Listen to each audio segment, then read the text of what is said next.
Nous sommes de retour sur le plateau d'Africa 24 pour la seconde partie de cette émission. Nous sommes toujours en compagnie de notre invité Christian Wabé, de Lucien Pambou et de Gratien Rukindi-Kiza pour cette semaine spéciale Côte d'Ivoire. Voici le dossier du jour.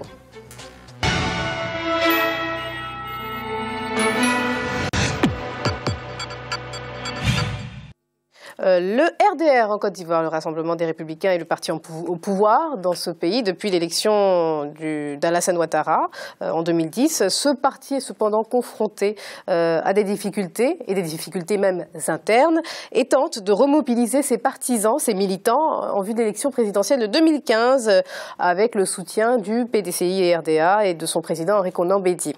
Reportage d'Olivier Conan, notre correspondant en Côte d'Ivoire.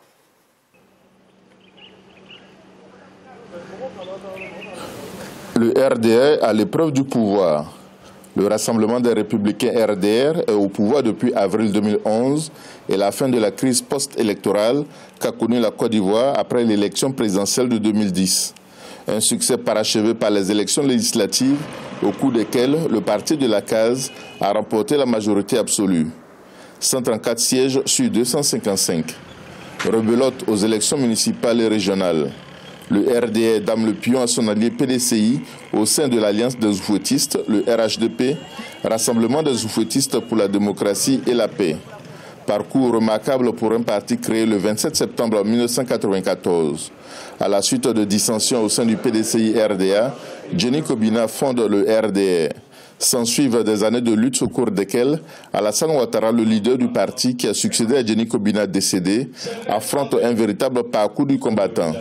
Aujourd'hui, sonne l'heure du bilan pour le RDR, confronté à la gestion du pouvoir d'État et à la préservation de la ferveur de certains militants démobilisés. Comment le RDR a-t-il réussi à vaincre l'adversité? Comment les partisans de Ouattara ont-ils résisté aux épreuves? Pourquoi des militants de base s'estiment exclus des fruits de leur engagement? Comment le RDR se prépare-t-il à affronter les prochaines joutes électorales?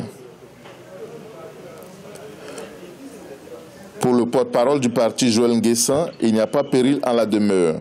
Le parti, à travers son président et le gouvernement, a démontré sa capacité à amener les Ivoiriens à vivre ensemble. Le RDR est en mouvement pour accompagner le président Alassane Ouattara. Il a souhaité qu'on restructure en profondeur notre parti, qu'on lui donne des nouveaux dirigeants. Les nouveaux dirigeants sont en place, leurs feuilles de route sont connues. Maintenant, nous allons y aller, on va dérouler cela. Et vous allez le voir, hein, ça a déjà commencé. Vous allez le voir bientôt. C'est sur l'ensemble du territoire que nos différentes structures vont se mettre en branle. On ne change pas une équipe qui gagne. C'est le leitmotiv du Rassemblement des Républicains. Le parti vient de procéder à une restructuration pour mobiliser ses forces pour le scrutin présidentiel de 2015. La confiance du parti à la case vient du fait qu'il a réussi à obtenir l'appui de son principal allié au sein du RHDP. Le président Henri Konan Bédié a appelé à voter pour Alassane Ouattara. Une candidature unique au sein du Rassemblement des Oufouettistes pour la démocratie et la paix qui ravit les responsables du RDR.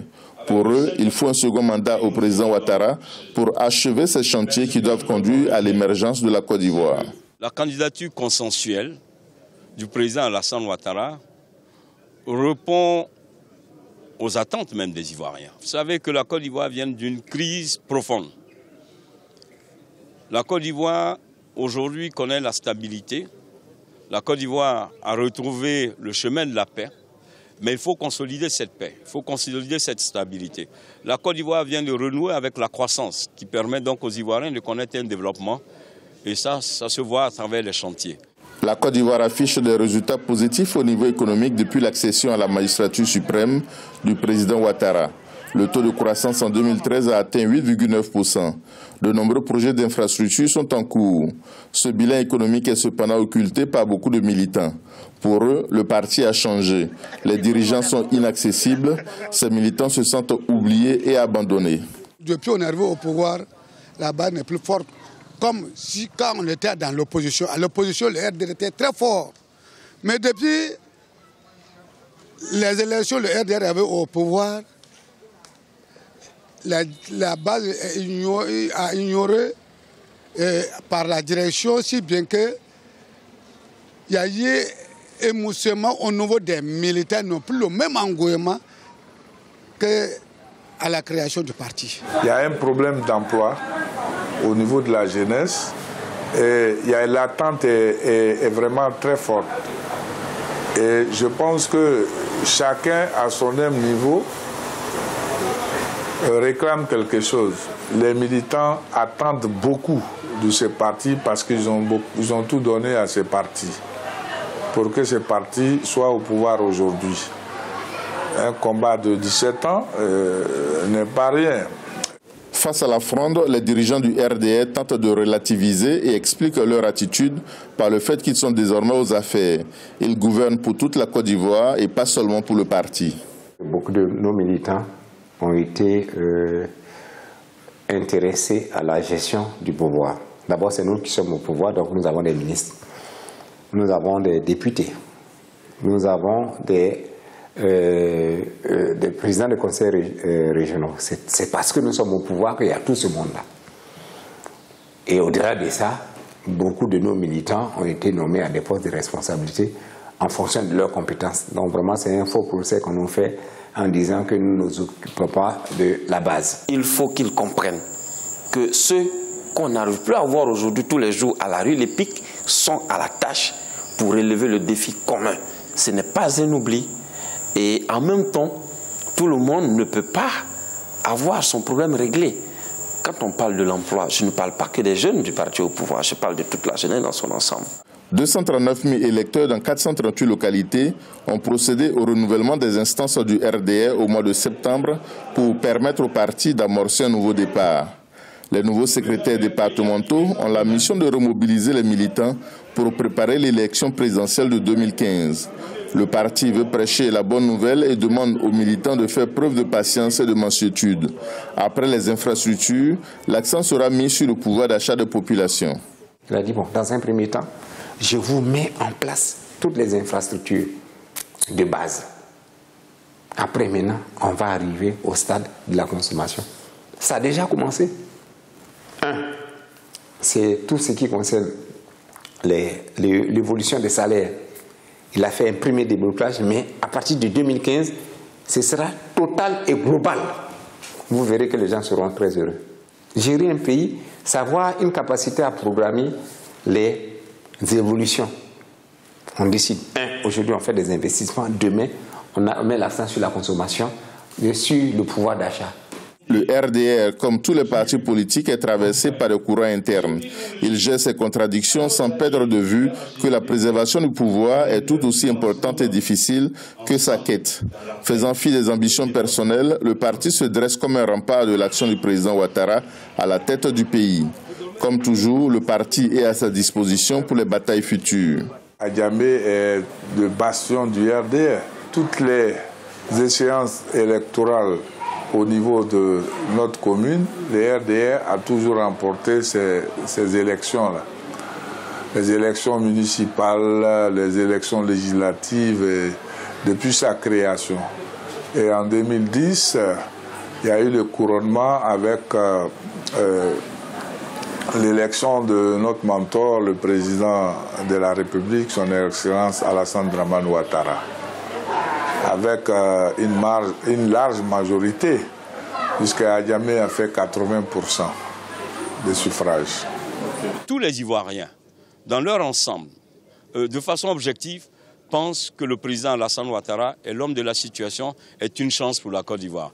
Donc nous, le RDR, nous faisons que reprendre le souhait de tous les Ivoiriens et donc de proposer le président Alassane Ouattara comme le président consensuel du RHDP et de l'ensemble des Ivoiriens.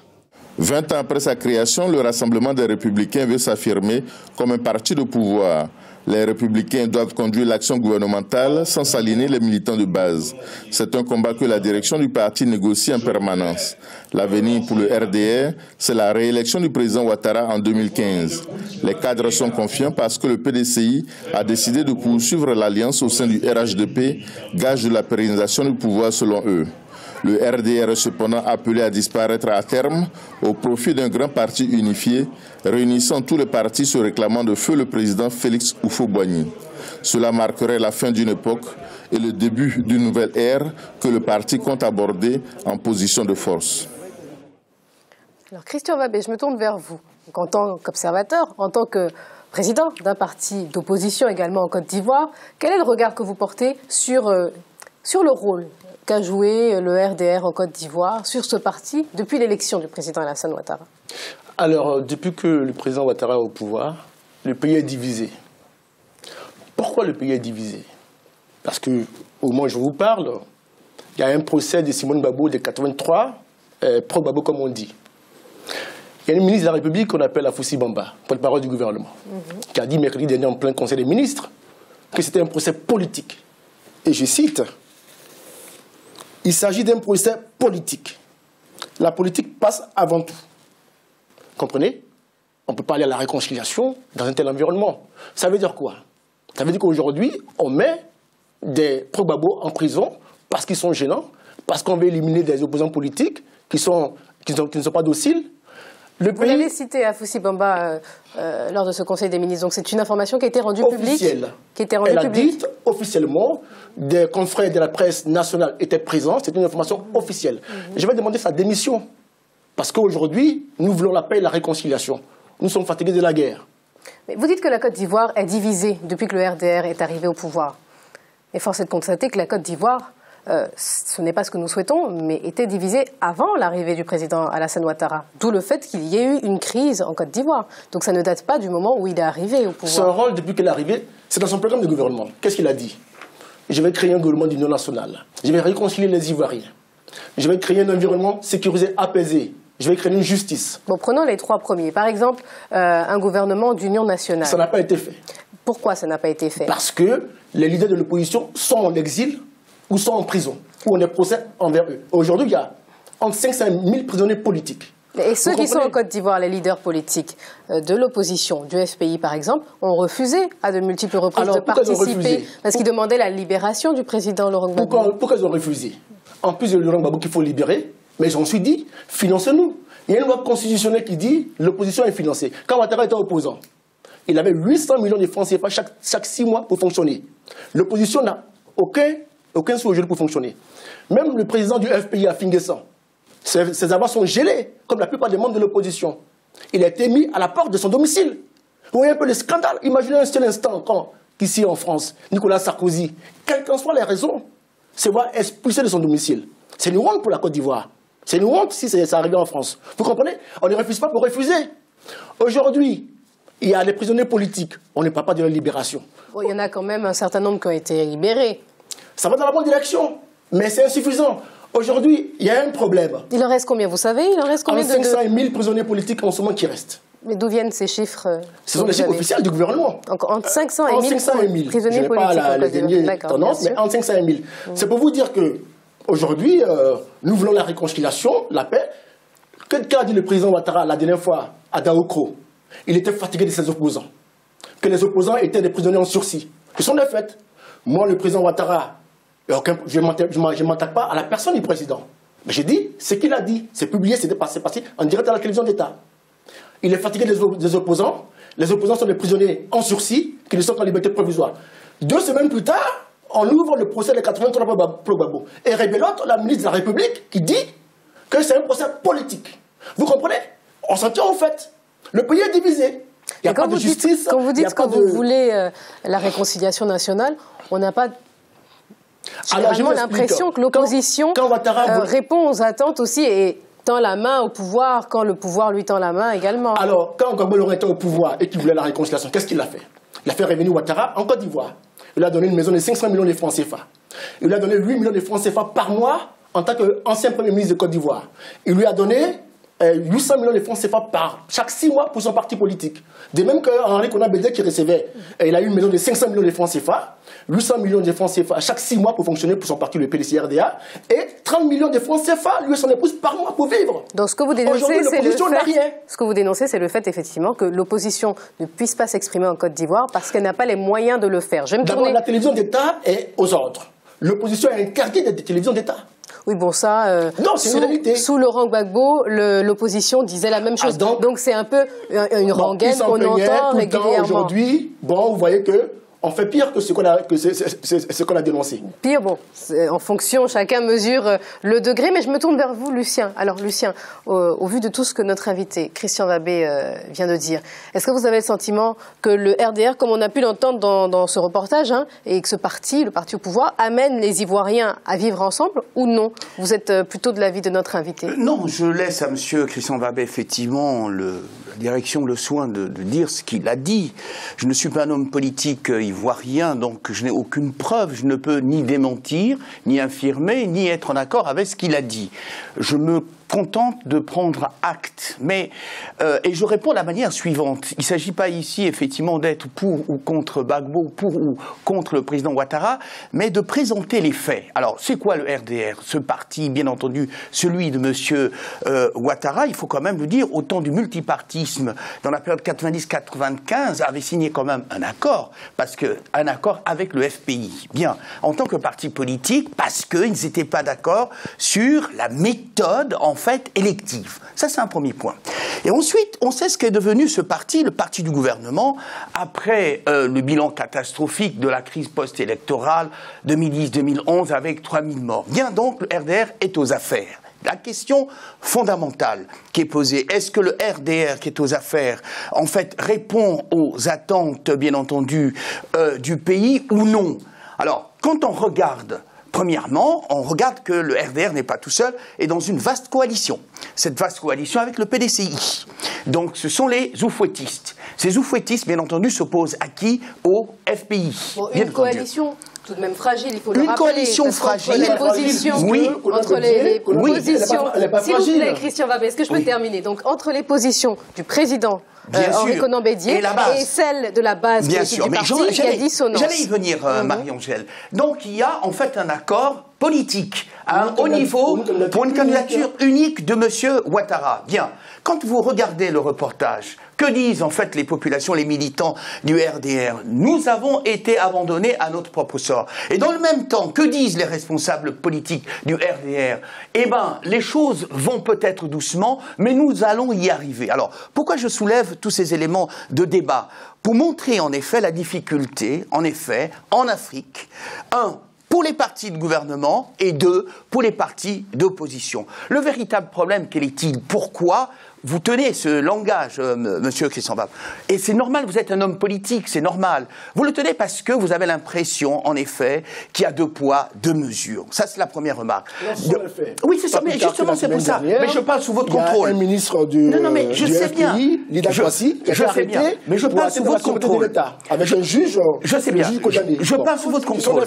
Oui, je parle sous votre contrôle. Et rapidement, Lucien, pour qu'on puisse passer la parole. Vous avez cette impression. Donc, deuxièmement, en effet, on voit bien les enjeux de l'élection présidentielle. C'est la réconciliation des Ivoiriens, c'est en fait la cohésion sociale, c'est la mise en place d'une commission électorale indépendante pour que ce qui s'est passé en 2010-2011 ne se répète pas. Or, malheureusement, quand on regarde la tension du tissu politique ivoirien, j'ai bien peur que ce qui s'était passé, j'ai pas dit que ça va recommencer, mais les gens risquent de rester crispés. Alors, Gracie, à votre avis, effectivement, on parle du RDR, donc de ce parti politique qui est parti au pouvoir en Côte d'Ivoire.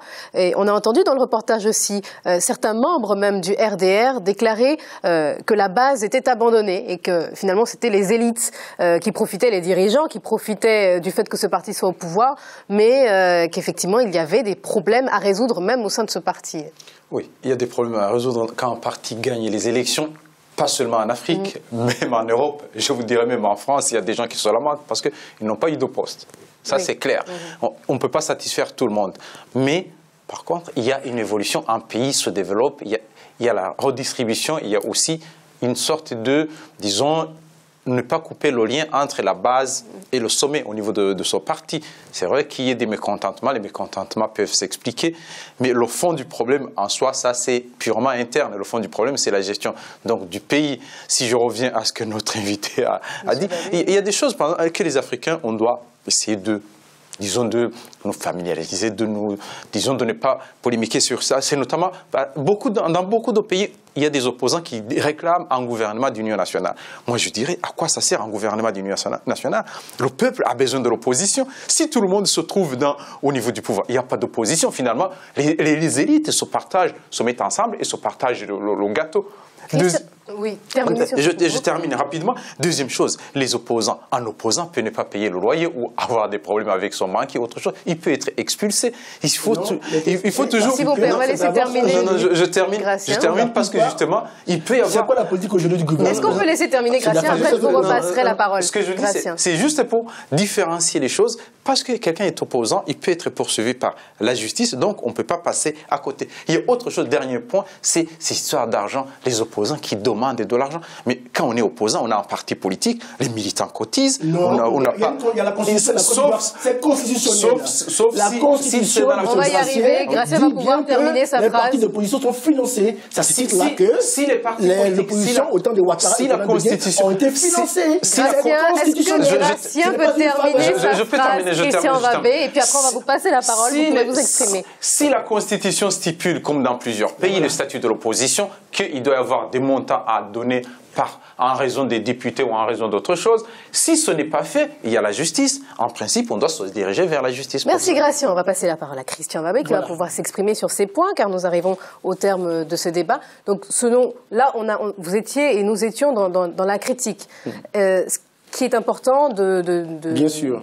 de faire sur ce plateau, c'est de dire qu'est-ce qu'on pourrait faire et qu'est-ce que le RDR, selon vous, pourrait faire pour que la Côte d'Ivoire, comme vous le souhaitez, puisse être finalement unie et que cette réconciliation nationale arrive. Alors, qu'est-ce qu'on propose? Parce que le président de la République n'est pas éligible à l'élection présidentielle de 2015. Pourquoi? Parce qu'en 2010, c'est Laurent Gbagbo qui a usé de l'article 48 de la Constitution pour le rendre éligible à titre exceptionnel. Il n'était pas seul. Il était avec Henri Konan Bédié. Laurent Gbagbo est à la Coupe internationale aujourd'hui, il ne peut plus user de ces mêmes articles. Ouattara ne peut pas s'auto-saisir. Il a saisi le Conseil constitutionnel pour saisir le Parlement. On lui a dit que ce n'était pas possible. Qu'est-ce qu'on propose? Il faut un référendum.